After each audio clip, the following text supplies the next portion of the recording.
Good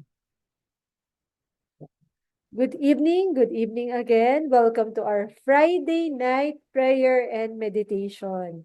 Ayan. Actually, ito po, lagi ko pong sinasabi to sa mga meetings natin, maski saan ako pumupunta. Napakarami pong mga organization ng autism, ng special needs sa buong mundo, sa buong Pilipinas.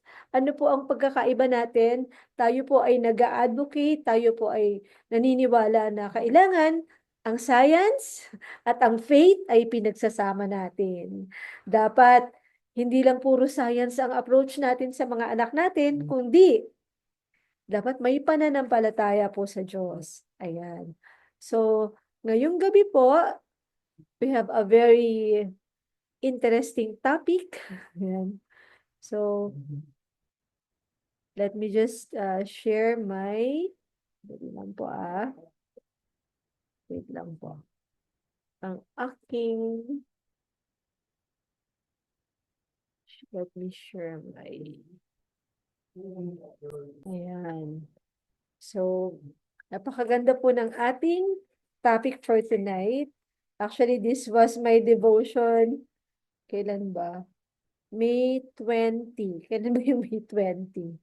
O, kahapon lang pala yun. Ayun. So, this is really very fresh. Dahil ito yung aking devotion just yesterday. Pag sinabi po nating devotion, it is our personal time with the Lord. Na nagpe-pray tayo, we're getting to know God, tapos nagbabasa tayo ng Bible. So, yan yung um, devotional time na tinatawag natin. And ang ano po natin tonight, ang ating topic is discovering God in the journey. So ito pong buhay natin, alam natin na hiniram lang natin sa Lord, na pinahiram lang sa atin, and excuse po, tayo po ay parang naglalakbay dito sa mundong ibabaw na in the end, may katapusan po talagang ating buhay. And someday, di ba, we're hoping, we're praying, we're believing na we will be meeting God, di ba? In the future pa yun, matagal pa. So, ito po, isang quote lang na sinabi ni Billy Graham, most of us know about God, but that is quite different from knowing God. Ayan, no, na hindi lang dapat yung pagkaalam natin sa Panginoon, hindi lang head knowledge na know about. Parang halimbawa, kilala natin sino ba? For example, si President Marcos, kunyari lang. Kilala natin siya na, siya yung president ng Pilipinas. That's head knowledge. Pero iba yung pagkakakilala natin sa ating mga asawa, sa ating mga anak, personal yun, no? Talagang kilala natin sila kasi pamilya natin sila. We are getting to know them by experience. Yun nga, may personal relationship tayo. At yan ang sinasabi natin ngayon, na discovering God. Ayan. So, may sharing question po tayo. Share natin, what is the most amazing personal discovery you had in your walk with God? Diba? Sa ating relasyon sa Panginoon. Ano na yung na-discover mo? Alam mo, nagbabasa ka ng Bible, tapos meron kang na-discover. Ano yung mga, share ka naman ng isa na talagang na-discover mo, ganito pala si God. Ganun pala. Yan. Type nyo po dyan sa chat. Chat, I-type nyo dyan sa chat box. Yan. Ano po yung na-discover nyo kay God?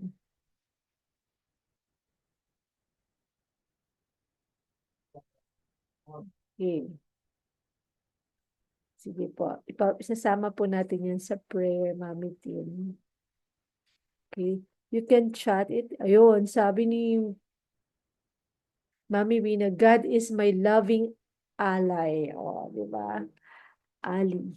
Then, sabi ni Mami Lily, God knows our tears. O, di ba? Ano pa po? Baka meron pa kayong ano dyan.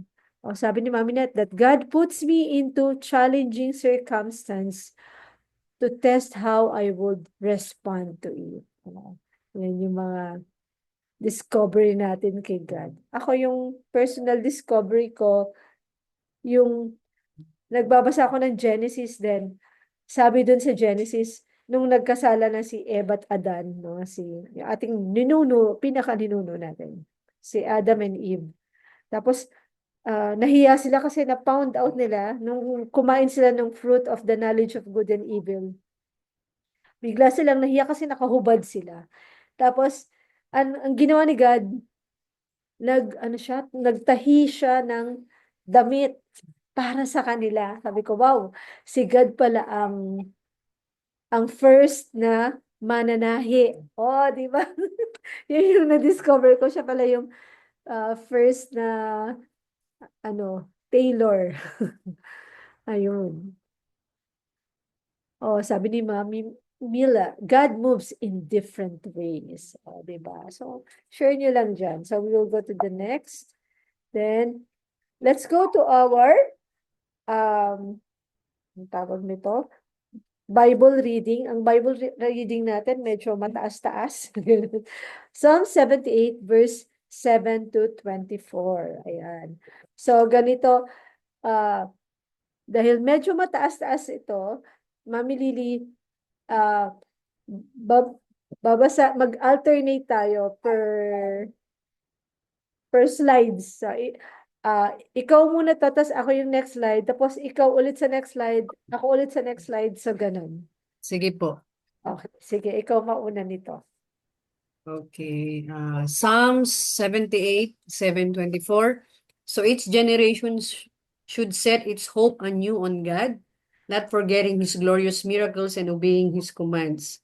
Then they will not be like our ancestors, stubborn, rebellious, and unfaithful, refusing to give their hearts to God. Amen. The warriors of Ephraim, though armed with bows, turned their backs and fled on the day of battle. They did not keep God's covenant and refused to live by his instructions. They forgot what he had done, the great wonders he had shown them. The miracles he did for their ancestors on the plain of Zoan in the land of Egypt, for he divided the sea and led them through, making the waters stand up like walls. In the daytime, he led them by a cloud, and all night by a pillar of fire. He split open the rocks in the wilderness to give them water as from a gushing spring. He made streams pour from the rock, making the waters flow down like a river. Yet they kept on sinning against him, rebelling against the Most High in the desert. They stubbornly tested God in their hearts, demanding the foods they crave. They even spoke against God himself, saying, God can't give us food in the wilderness.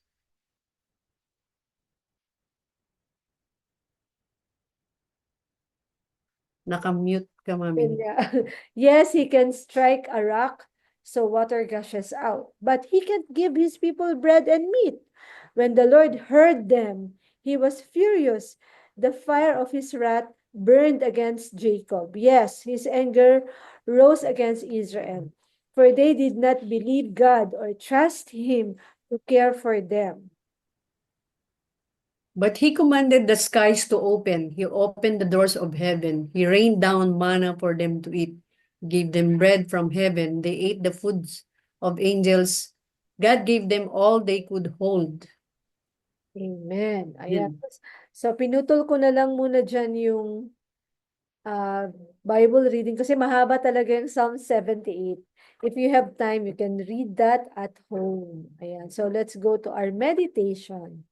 So, pagdating sa meditation, ito pong sinishare ko sa inyo ngayong gabi. It's my personal meditation. So, talagang, bagay, lahat naman ng mga sinishare ko may personal meditation. But this one, gusto kong ibahin yung approach niya na parang ipakita sa inyo na you can do this at home. Pwede kayong mag-devotion at home na para mag-grow yung relationship nyo kay God. isa sa pinakamagandang gawin is mag-pray, kausapin si God, and magbasa ng Bible. So, ito yung meditation na tinatawag, yung pagbabasa na ng Bible. So, kababasa lang natin yung scripture natin sa Psalm 78. So, punta na tayo sa meditation or reflection. O yan. So, ito, paalala lang, when you read the Bible, ito yung parang goal natin, no? Na pag nagbabasa tayo ng Bible, may goal tayo. Syempre, mag-pray tayo for guidance ng Holy Spirit na maintindihan natin yung babasahin natin. And ito yung two goals na pwede nating ilagay sa puso at isipan natin. First is, discover God. I want to know God. So, habang binabasa mo yung passage of Scripture, alamin mo, tingnan mo, hanapin mo yung heart or character ni God. Meron bang nasasabi dyan na about the character of God? How about yung ability or yung power ni God? Dun sa binasa mo, may nakita ka bang ganon? Tapos, values and principles. Ano ba yung mga pinahahalagahan ni God? Ano yung mga values ni God? Ano yung mga gusto ni God? Ayan, di ba? Kasi di ba pag gusto mo yung isang person, you want to get to know the person more and more. So it's the same with our relationship with God. We want to know God more and more. At ang isa pang i-goal natin na ma-discover is ourselves, yung sarili natin. Kasi di ba minsan may mga tingin tayo sa sarili natin na hindi maganda. Minsan we look down at ourselves, or may mga sinabi yung ibang tao tungkol sa atin. Minsan pinapaniwalaan natin na yung mga hindi magagandang bagay. Pero when we read the Bible, may sinasabi si God tungkol sa atin na dapat yun ang paniniwalaan natin. So what God is talking about you? Ano ba sinasabi ni God tungkol sa'yo? What God is talking about others? Yung pakikipagrelasyon natin sa ibang tao. Yan yung mga importante na sa Panginoon na dapat pinapahalagahan din natin. So, ito yung personal learning ko when I'm reading this passage. No? Parang ito yung summary na the Lord cares, may pakialam siya sa akin, and nililid niya ako. He leads me throughout the journey. So, yan talaga yung conclusion nung ano ko, nung, nung binabasa ko yung ano na yan, passage na yan, na talagang God cares. God leads. God leads me throughout the journey. So, tingnan natin share ko yung mga natutunan ko when I read that. Una, sa natutunan ko is, God, He will make a way. He will make a way for me. Okay, so yun yung unang na-realize ko. Even when there seems to be no way, God made a way, even in the desert, even in the Red Sea. Sa verse 13, makikita natin yan sa verse 13, nung binasa natin. Sige, balikan natin ang verse 13. Okay. Okay. Ano bang nakalagay sa verse 13? Ito. Ayan. Sabi dito, for He divided the sea and led them through, making the waters stand up like walls.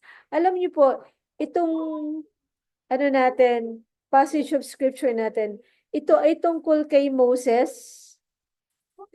Kay Moses na nung nilid niya yung mga Israelites palabas ng Egypt, at sila ay na-corner.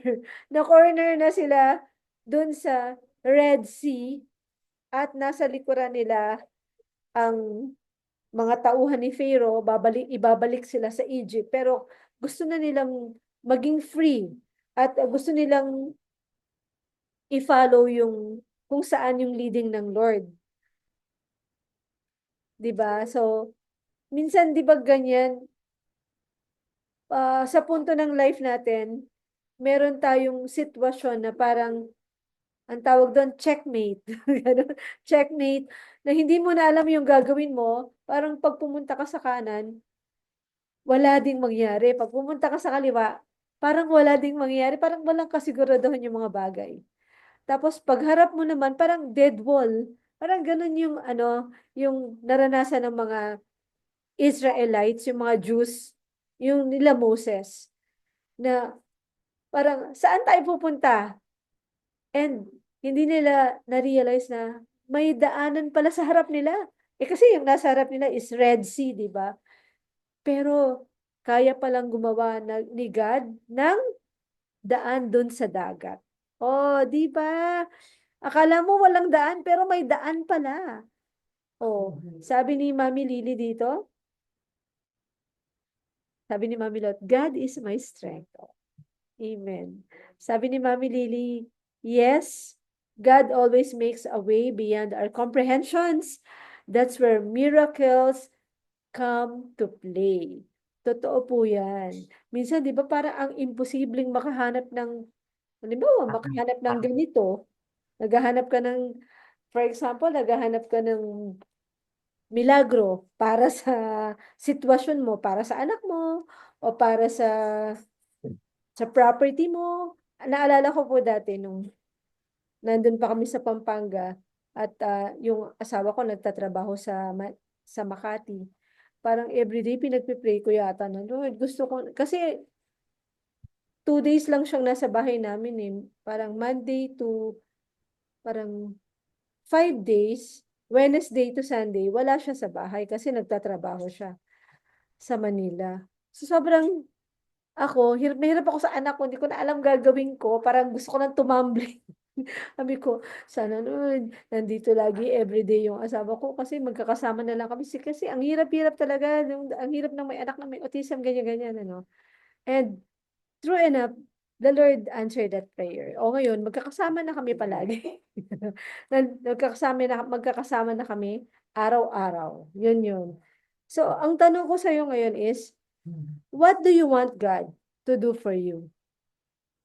Kahit parang walang kasiguruhan, kahit parang imposible, God will make a way for you. Yan talaga yun. Hindi magbabago. Si God talaga yan. No? Sabi ko lang, lagi ko sinasabi, kahit minsan hindi natin pinipray, pero yung hino-hope natin sa puso natin, alam ng Lord.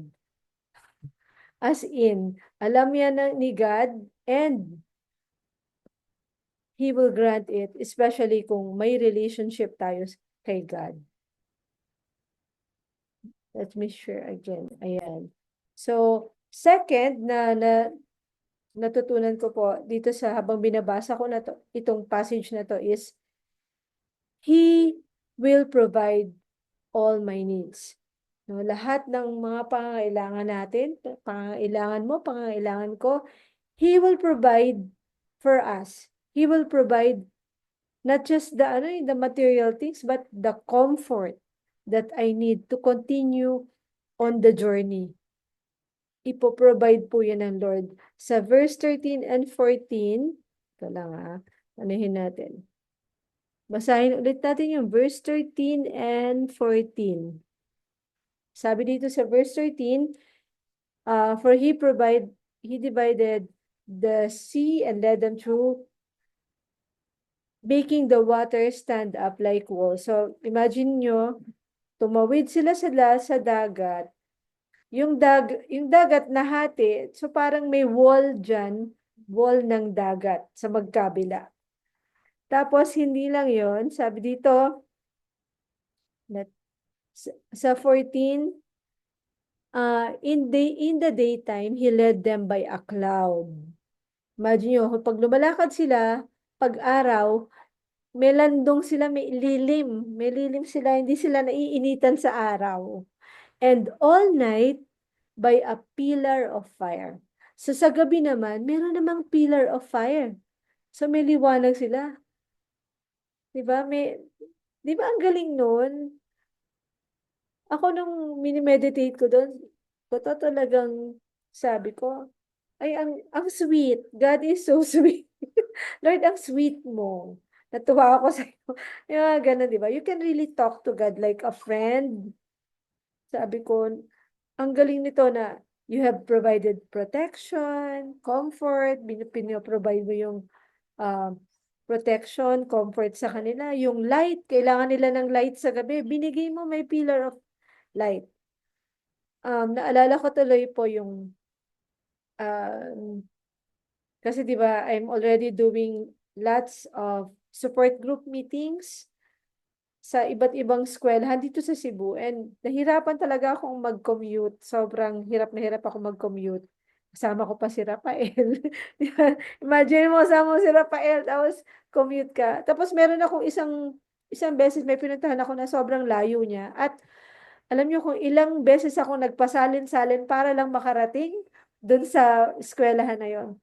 5 times. 5 times. Isang motorsiklo.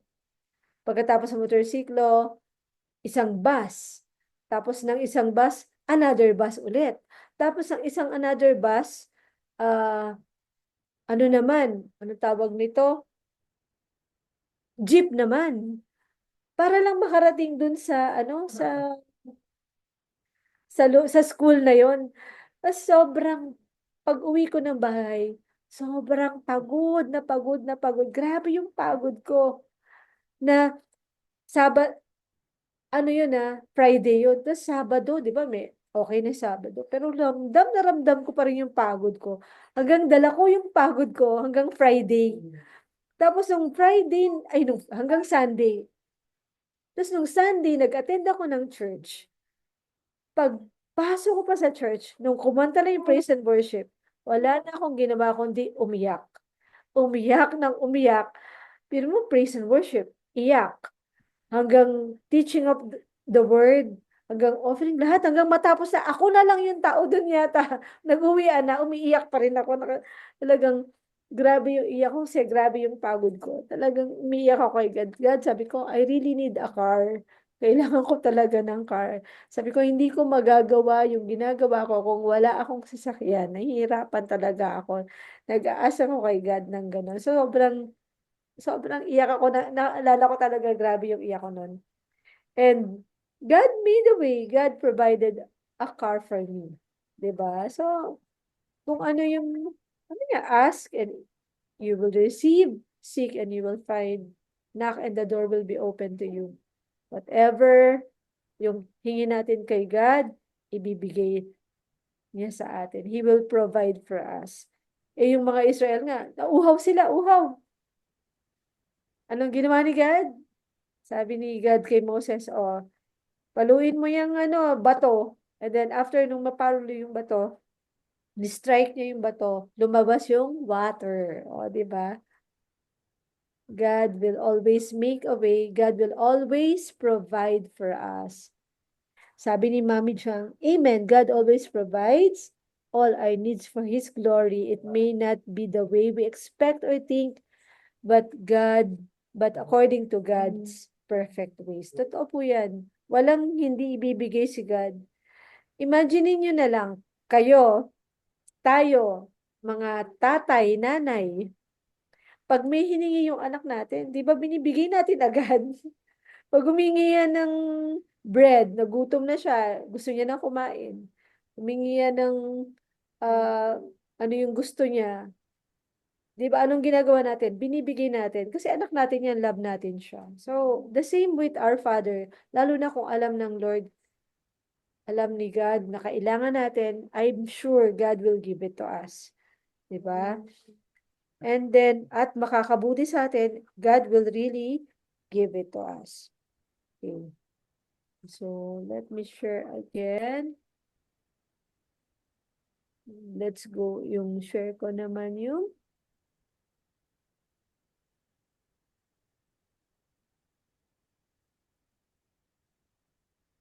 okay. Ito na tayo sa pangatlo. He will okay, tapos na pala dyan. Then, let's go to the fourth one. Ayan. Isa sa tutunan ko habang binabasa ko to is, He treats me with love. Nakita ko doon na Si God, sobrang loving lang niya. Sobrang loving lang talaga ng Lord. Um, sa totoo lang, sige, basahin natin yung verse 17 to 24 ha. Let me, ito, sinunda ko, ayan. Ito yung Psalms 78 verse 17 to 24.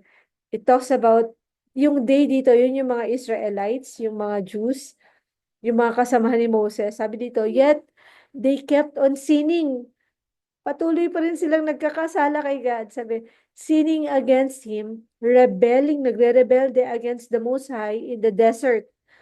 They stubbornly tested God in their hearts. Mino mo yun, tinetest nila si God sa heart nila, demanding the foods they crave. Nagde-demand. They even spoke against God himself, saying, God can't give us food in the wilderness. Yes, he can strike a rock, so water gushes out, but he can't give his people bread and meat. Grabe, no? Parang sinasabi nila, oo, nabigyan tayo ng tubig ni God, pero hindi niya kayang ibigay yung bread, yung meat, hindi niya kayang ibigay. Parang sobrang doubtful, no, na limitado lang yung kayang bigay ni God. So, grabe yung faith nila, walang faith. When the Lord heard them, he was furious. The fire of his wrath burned against Jacob. Yes, his anger rose against Israel, for they did not believe God. Yung kasing pag-unbelief talaga, kabaligtaran talaga yan ng faith eh. Yan talaga yung ayaw ng Lord pag hindi talaga tayo nagtitiwala sa Kanya. So, for they did not believe God or trust Him to care for them. But, eto po yung nakakatuwa, but He commanded the skies to open. He opened the doors of heaven. He rained down manna for them to eat. He gave them bread from heaven. So nakita niyo po na kahit sobrang rebellious nila, pinuput nila si God sa test. Unbelief, no? Talagang hindi talaga, may mga doubts na sila kay God. Nagsasabi sila ng hindi magaganda tungkol kay God. Pero anong response ni God? Inopen ni God yung heaven, binigyan sila ng bread and meat. 'Di ba? Parang irony na kahit hindi maganda yung treatment nila kay God, si God, tinrato pa rin sila ng maayos. Binigay pa rin yung pangangailangan nila. Binigyan pa rin sila ng pagkain. Napakabuti talaga ni God eh. So makikita natin dito na God will never treat us as we deserve. Kasi kung sa totoo lang, ang deserve natin ay hindi tayo bigyan ng love ng Lord. Kasi, di ba, sa totoo lang, ang dami nating ginagawang kapalpakan. Minsan, ang sama ng ugali natin. Walang perfecto naman dito. Lahat tayo ganyan. No, na meron tayong mga kasalanan. Hindi naman ibig sabihin na naniniwala ka sa Panginoon, Kristiyano ka na, hindi ka na magkakasala pa rin tayo. Pero nakakatuwa, ang sabi ni God, if you confess your sins to God, He is faithful and just to forgive you of your sins and cleanse you from all unrighteousness. So, kung na-realize mo, ay, sorry, nagkasala pala ako. Lord, pumamalpak ako, sorry po. Pag naisip mo agad yung nagkasala ka, mag-sorry ka agad kay God, patatawarin ka agad ni God. Di ba ganyan po yung mga anak natin, minsan nga, di ba, minsan, kung anong ginagawa sa atin, minsan, lalo na yung iba na sinasaktan tayo ng anak natin. Or minsan, yung anak natin, hindi sumusunod. Diba? Magpaka-stubborn minsan. Pero, anong ginagawa natin sa mga anak natin? Pinapalayas ba natin? Wala namang nagpapalayas ng anak dito, di ba?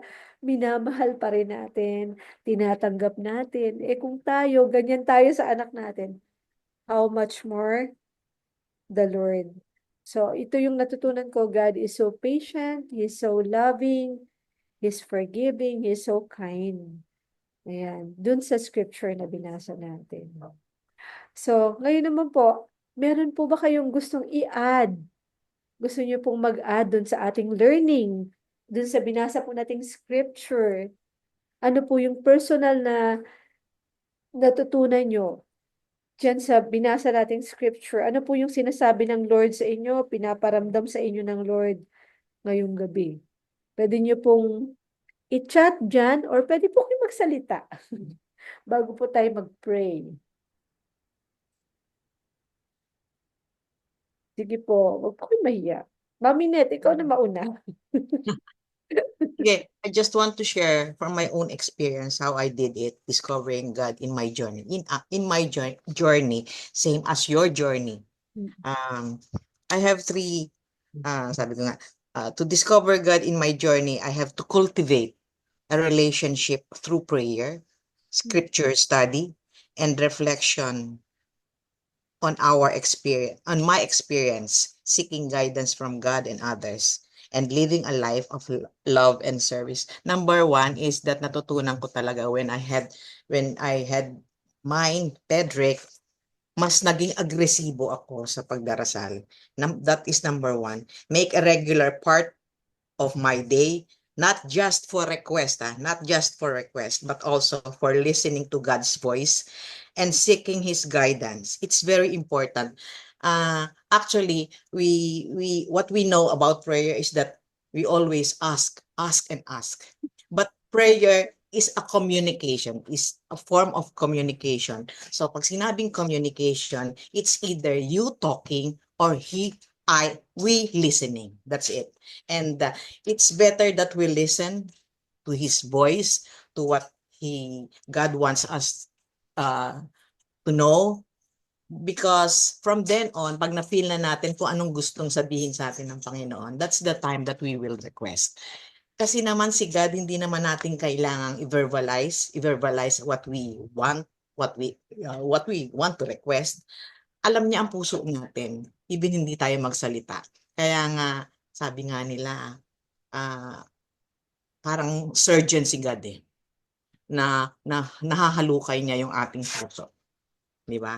Number two is, it's very important. It's very important para magkaroon tayo ng magandang relasyon kay God is to be able to have scripture study. At the beginning of the day, of course, it's really a struggle. Most especially kapag hindi pa ganun kalalim ang relasyon mo sa Kanya. It's really a struggle. Maraming mga requirements for us to have para anong tawag dito, maintindihan natin at maisabuhay natin ang salita ng Diyos. Sabi nga, engage with the Bible not just as the book of rules, but a source of wisdom and understanding of God's character and ways. Number three is to take time to reflect on my own experience, both positive and negative, and see how God might be working in my life. Yung mga experiences ko, halimbawa, of course, yun nga, nung una kong nalaman na ang anak ko ay in that condition, and then come to know the reality that autism is a lifelong experience. Magre-reflect ka doon on that part of your life na you are a little bit of in denial. Of course, I have to also to admit that I was in denial before, but by the grace of God, I was able to accept at a very earliest time na ito talaga ang kaloob sa akin ng Panginoon. Hindi ko hiniling na magkaroon ng pangatlong anak, because I had 2 children then before, and I was 41 years old then when I gave birth to Pedrick. Parang sabi ko, hindi ko naman hiniling kay God na magkaanak pa ako ng pangatlo kasi 41 years old na nga ako. Parang ganon. At saka I was then satisfied having a girl and a boy before that time. So my realization is that binigyan ako ng Diyos ng katulad ni Pedrick, and there must be a purpose. And I came to realize that purpose, it's not it's not for him, but for me. Why? Because I learned to be patient. I learned to be more patient.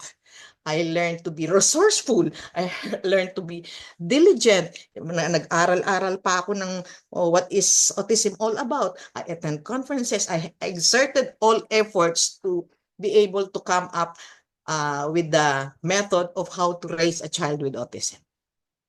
Number 4 is to seek guidance. Where do I seek guidance? Of course, from a community like this, from other groups of parents having the same journey, something like that.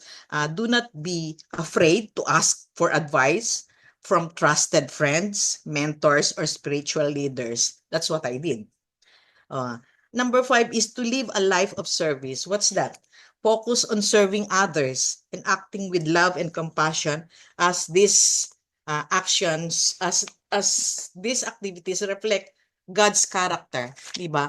Ang gusto si God nga He is the King of Kings, He is the Lord of Lords, but He became servant of us, 'di ba? He died on the cross, binigay niya ang buhay niya para sa atin. So kahit na siya ang the most powerful, the King of Kings nga, nag-serve siya. So, how much more that we are asked to do that also. It's the greatest commandment to love God with all your heart, with all your soul, and love others, di ba? And number 6 is be open to God's presence. Be open in experiencing God's perseverance in every day. Yung God's presence, we being able to persevere in moments like challenging moments, di ba? Of course, we have to realize that in every challenge we have, there is that purpose that God gave us so that we can persevere, di ba? Like listening to a religious song, viewing the nature, and encountering with others, encountering with others, with mothers like this in the group, di ba? And the last one, the most important, is to understand that discovering God is a lifelong process.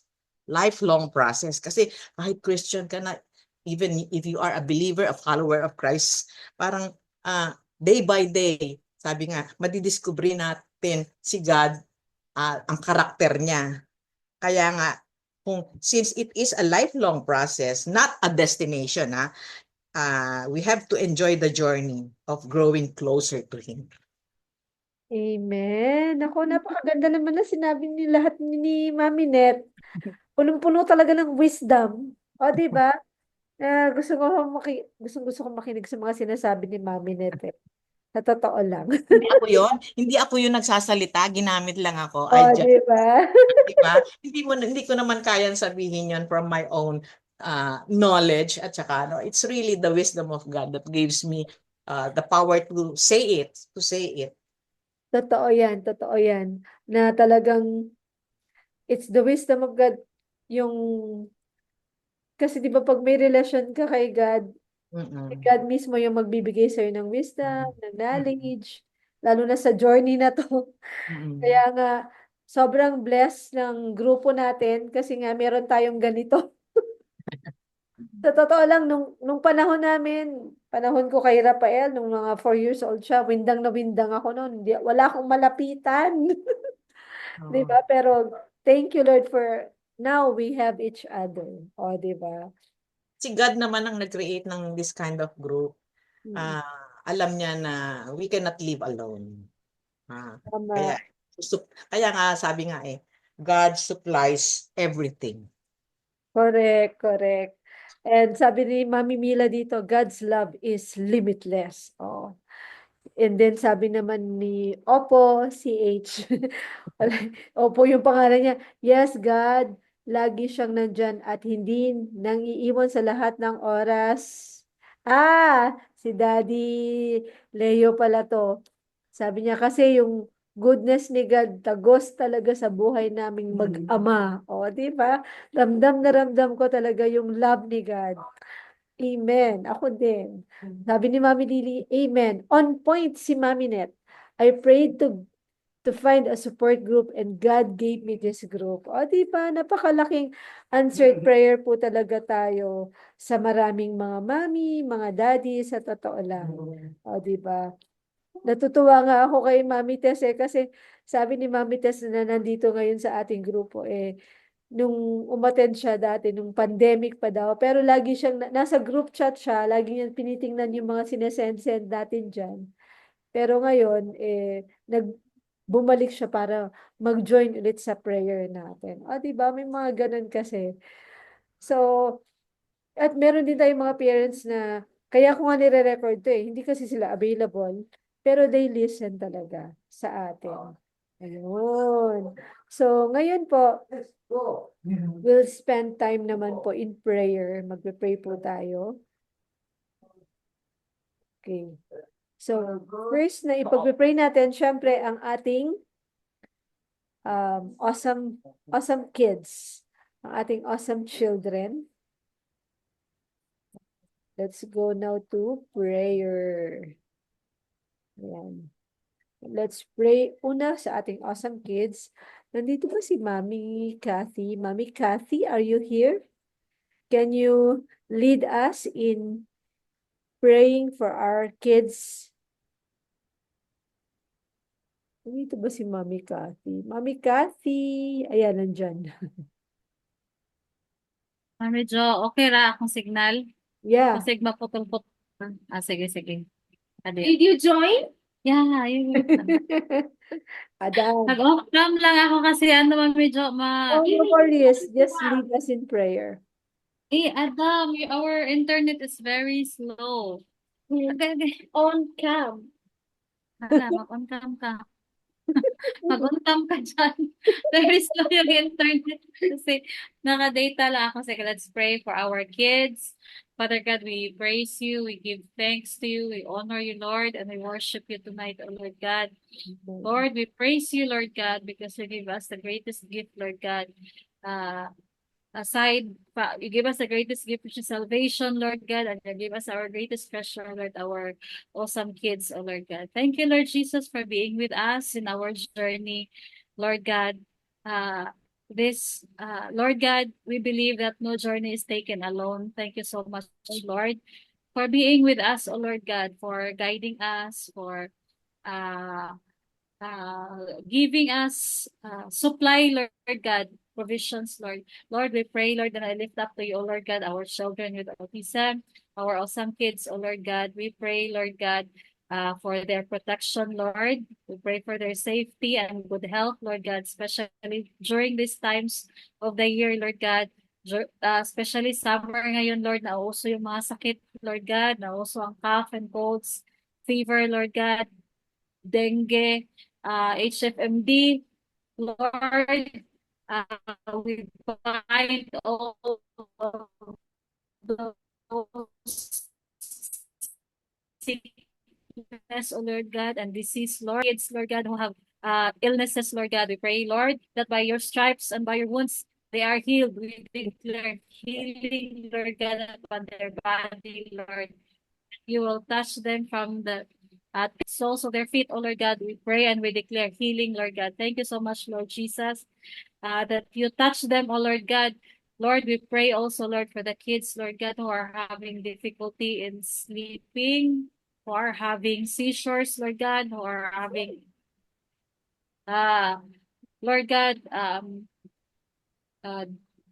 difficulty, Lord God, especially, Lord, in their appetites, Lord God. We pray, Lord God. We pray, Lord, for improvement, Lord, of every kids, Lord God. We pray, oh Lord Jesus, for the kids who are in school, Lord God. Give them wisdom, Lord God. And also, Lord God, I pray, Lord, that they thrive and they survive big schools. I pray, Lord God, that they are safe, Lord God, especially in school, Lord God. Lord, praying, Lord God, that they are safe, Lord God, especially, Lord God, they are not very aware, Lord, of danger, O Lord God. Give them awareness, Lord God. Lord, touch their minds, O Lord God. Touch their that they will grow, Lord God, knowing you, O Lord Jesus. Maturity, Lord, and independence for them, O Lord God. Thank you so much, Lord Jesus. Thank you, Lord, for always being there for us. Thank you, Lord, for loving them, O Lord God, more than we love them, Lord.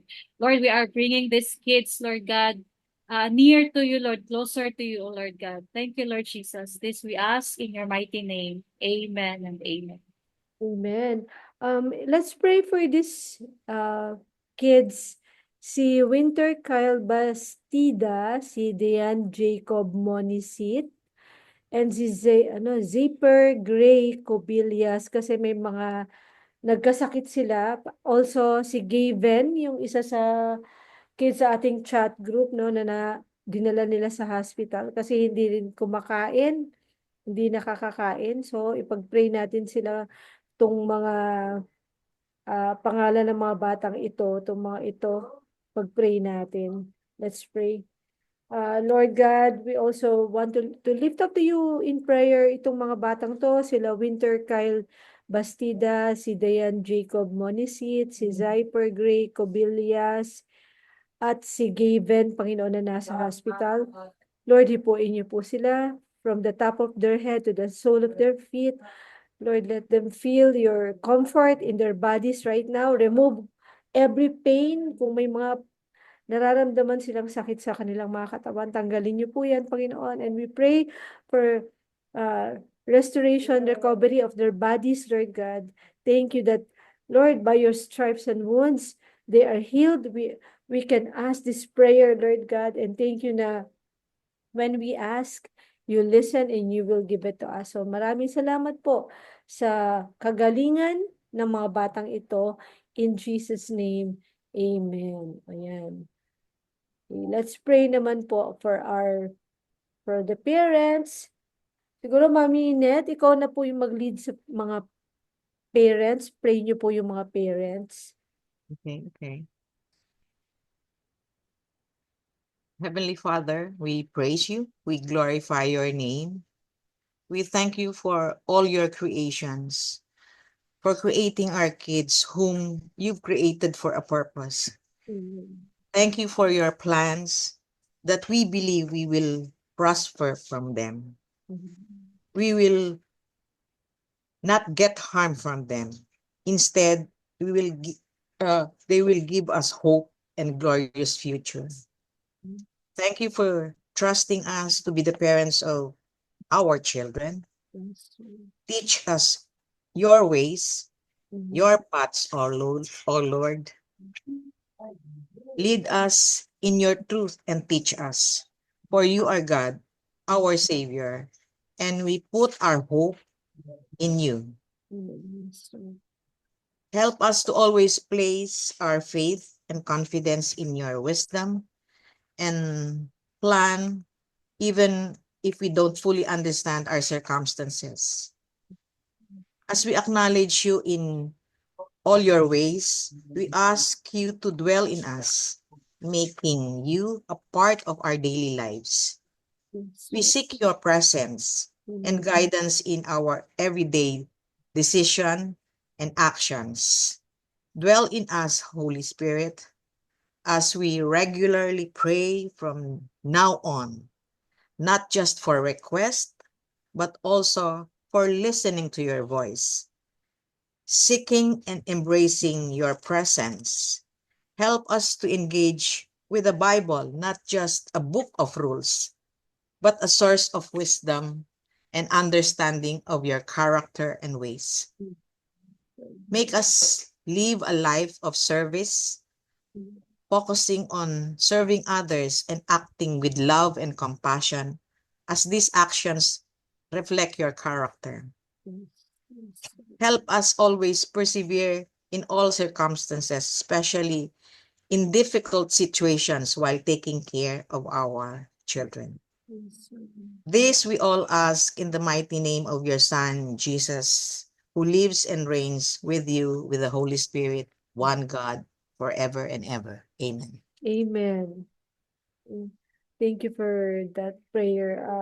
Let's now pray for all our coming events. Ang dami nating events. For the month of April, we're planning to go to Dumaguete. So, and then May to June, we'll be in Luzon. So, marami tayong mga events na paparating. Meron pa tayong Mother's Retreat. Let's pray.